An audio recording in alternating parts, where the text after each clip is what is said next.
I'm the head basketball coach at Battle Creek High School, and one of the biggest things I think all coaches need to, if you haven't, I'm not saying coaches haven't, but leadership skills is like one of the biggest things in our profession.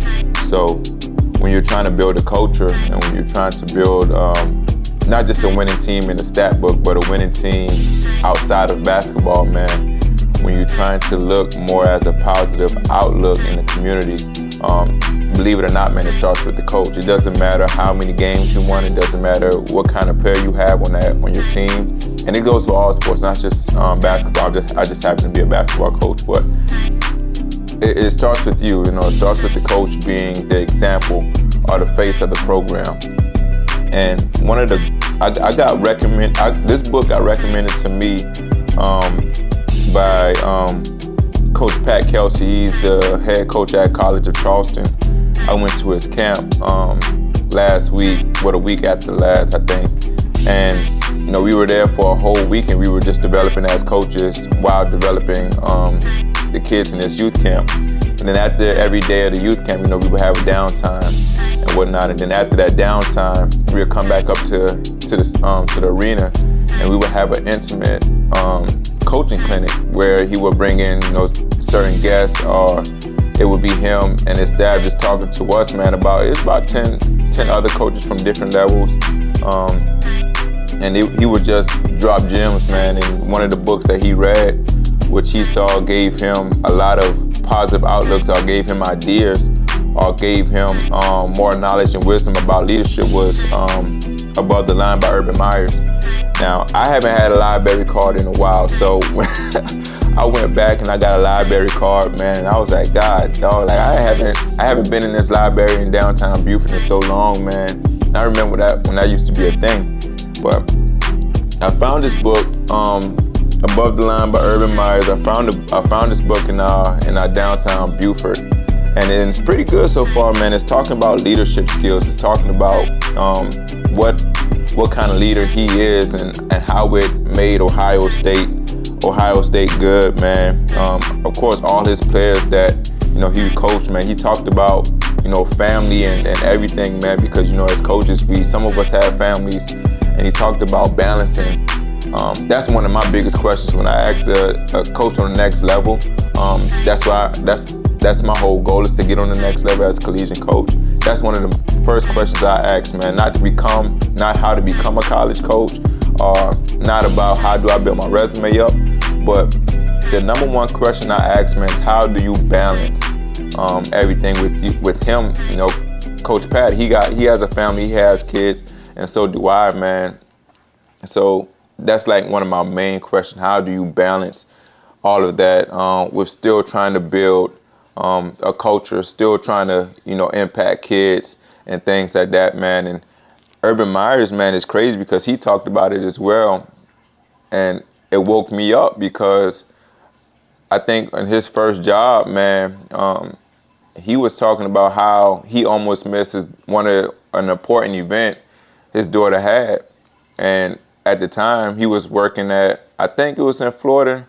I think he was Urban Meyers working in Florida, but he talked about how his assistant made him go to his daughter event because he was so big on, he's a college coach, he want to win, he want to do well, he got to recruit.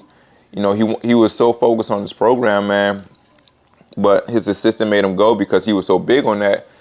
And when he got there, he felt relieved, man, because, well, not relieved, but he talked about how, when the teacher gave the mic to his daughter, she started thanking his mom and started listening to a lot of things that the mom did. And then he was like, well, when she thanked me, she just said, and thank my dad, And it may not mean much, but that's a lot, man, because I want to make sure I'm present in my kid's life, which I am, man, and I'm still learning as a coach and everything.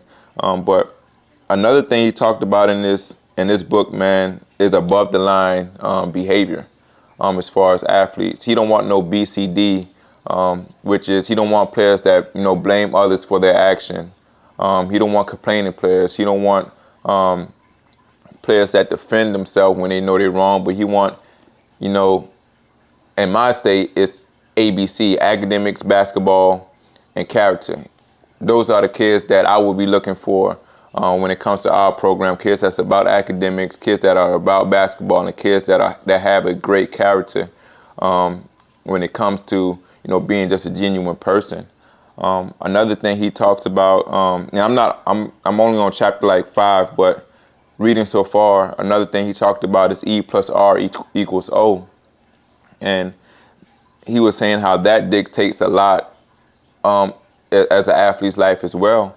And E stand for event, plus R, which stands for response, equals O, which stands for outcome.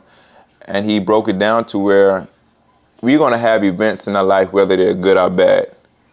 It's how we respond, which is going to be the outcome. So as in the athletic world, as a player, when that player has a bad game, which is the event, how is he or she going to respond? Because that's going to dictate the outcome. As a coach, when you lost a game, or let's just get a little bit of humility, when you've been going 3-18 for the past few years, those are events in my coaching career. How do I respond? I'm still positive. I still smile. I still work hard. I still, stay the course, man. I still do things to help build my guys up, to build the program, to build a culture. And I believe that the outcome is going to be really great, because another thing, not dealing with this book, but with us being a 7 Habit school, or Leader in Me school, I have to but now I'm beginning to start thinking with the end of mind.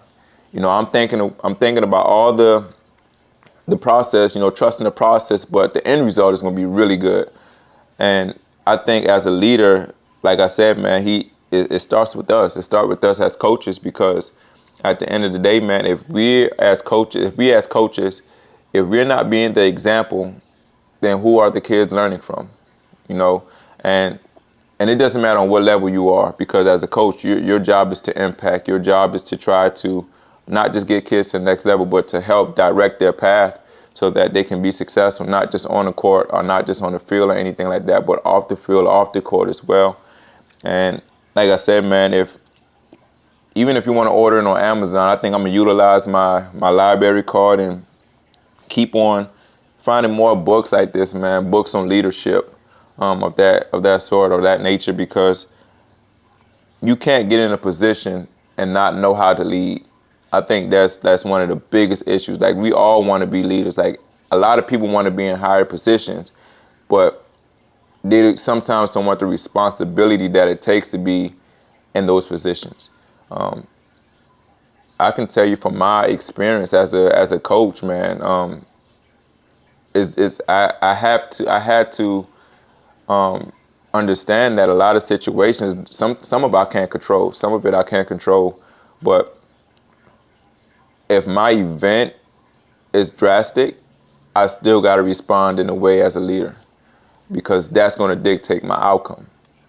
Even if I have parents that disagree with the way I do things, that's an event. I still got to respond in a professional manner, because you want the outcome to be like, okay, this coach could have, went off or fight fire with fire, but instead he fought fire with water. And the outcome is, okay, I trust that coach. I understand that he has the best interests of my kid, and all the thing he's trying to do is really direct him to be a young gentleman, a better man in society.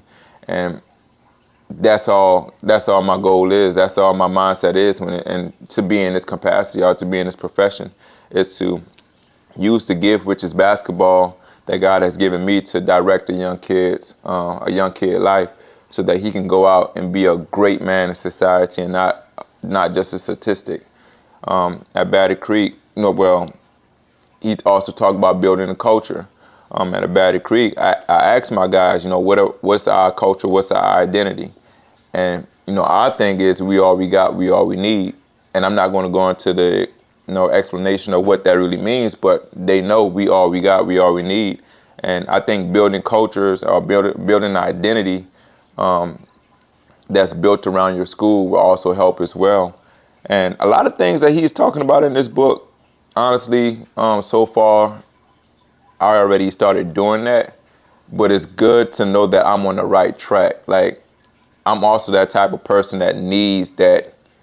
Okay, I can check that box off because I'm doing it. You know, I got great insight from somebody that's on the next level, or somebody that has success in their career, and how he did it is intriguing. So, coaches, I challenge you, man. Another challenge that I always like to say when I'm doing videos, I challenge you guys to start reading, or to start looking at videos or things like that. Even if you are a good leader, how to keep on being a good leader.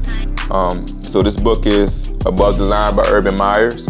I got like a few more chapters left, but again, man, it's a good read. It's a good book for young coaches, even coaches that's just getting into this thing. Like, I got the job at Battery Creek when I was 26 years old in the peak of COVID. Construction was going on. So, like, to read and to like really depend on your coaches and your coaches and your mentors that's also coaches and things like that, man, that's going to help you become a better coach. So, again, Above the Line by Urban Meyers, man, definitely one of the best books I read so far in my coaching career. That's it.